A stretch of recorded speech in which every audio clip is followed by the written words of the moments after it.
Well, hey guys, long time no see, but the weather has finally turned for the better, and it has been a fantastic week, and I really needed it. I mean, it's always this time of year where you're so ready for spring, and you want to get moving on projects, but the weather just won't allow for it, and the weather finally broke.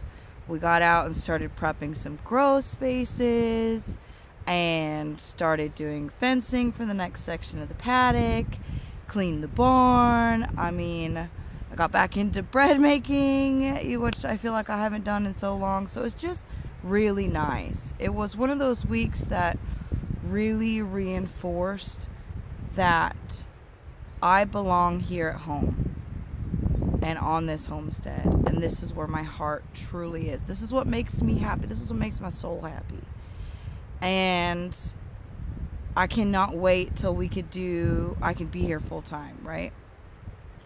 The other thing I kind of realized is, we had a nice snap of warm weather, and then it got cold and rainy, and it just gives you a moment to kind of reflect back, like where are we now versus where we started.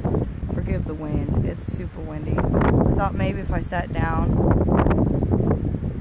the pallet fence would help kind of block some of that. But so I started thinking, and this will be our 7th year working to build this homestead, and it doesn't feel like that long, but it sure sounds like that long. And I have days where I think, and what I'm trying to do, is it really feasible? Is it really realistic what I've set out to do? Like my ideas and dreams have not changed, but you get caught up in other people's journeys, even though they're in a whole different chapter, and you don't realize that. And what I also forget to realize is that not only are we building this from the ground up, from fencing,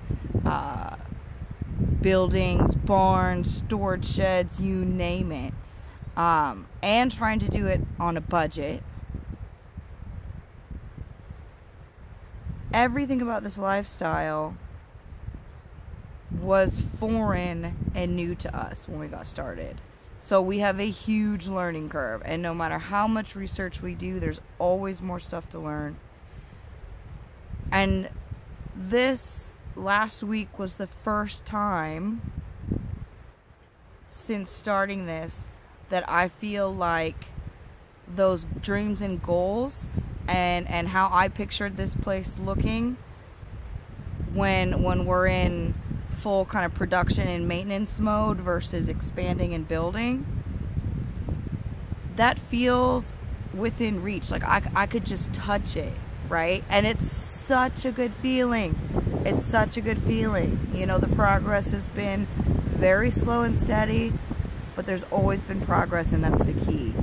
And I heard someone say, it's David Goggins, actually. If you get a chance, look this guy's story up. It's amazing.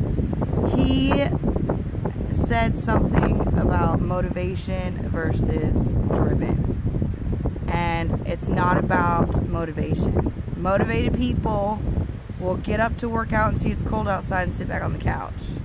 Motivated people will say, oh yeah, I want to grow a garden and grow 2 tomato plants and call it good. Motivated people will say, oh, I want to raise my own animals, but they never butcher them and eat them themselves. It's about being driven. How bad do you want it?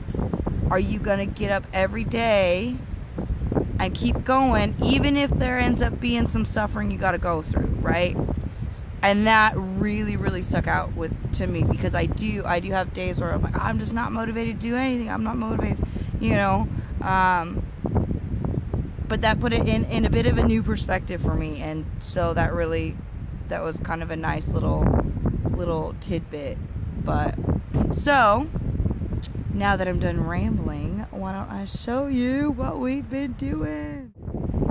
So like I said, I've been working on fencing out our new section of paddock. I don't know, but it kind of ends right around this tree.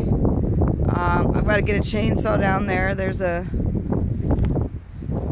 nice log that needs a chunk cut out of it before, see, there it is, before I can close up this gap. So what's nice about this section is this wall's already done, so I feel like I'm doing this in record time. Also, this section is probably maybe 60 feet wide, so about half as wide as this one is. So as soon as I get this fenced, we are going to dismantle those two shelters and reuse those logs to do some shelters on this side, just so that way we've got some housing right away for them. Hi, Shadow. Oh gosh, hi. And then I can get the bedding and everything spread and get this place seated and get them out of here. So, hi, Shadow. How you doing? Oh, jeez. Get down. But a quick run of the math looks like between the two paddocks, once they're both seated, I'll have about 32 days of feed to rotate them through. So, fingers crossed that we can get this next section done after the family gathering and before these guys eat all this stuff down. I mean, just a few goats will go through about 400 square feet of forage in a day. At least that's what we figured last year. Look at this. I still have so much to fence off. So I'm thinking another 60-foot paddock for sure. I mean, it's only 2 acres here, you guys. We could do a lot with very little. Hubby picked me up a new tiller, or our first tiller, new to us. So since expanding all the grow spaces, I thought turning everything over with a shovel would be long and laborious. And so I think it's time to start using a tiller. So I'm very excited. Picked it up for 120 bucks. Not too shabby. Now we just need to find a wood chipper. Well, hello, Eclipse. He did his duty for us. We got all the girls bred. And he got 2 of them. Miss Milky Way is just a fatty. Look at you, girl. You look just like Pepper. You know that? Look at that dewlap on you, girl. And we limit feed when they're not raising babies. Miss Starlight here has got a few kids of her own, thanks to Rusty. That was a surprise litter, huh? My handsome tort, huh? He is. He's just a handsome guy, huh? You know, they say this coloring does not show up in New Zealand's or Californians, and that's what he is. He's a cross. But I'd say proof is in the pudding. That's what happens when you line breed. But let's see if we can take a peek at these babies. They got their eyes open. Oh, little bunnies. Oh, huh, babies. Look at you fatties. There was 8. But, we're down to 4. She kept squishing them, which was odd. She's never done that before. They're a skittish little bunch. close these guys up. And then, of course, we've got Miss Emma, hi mamas. She has also been rebred.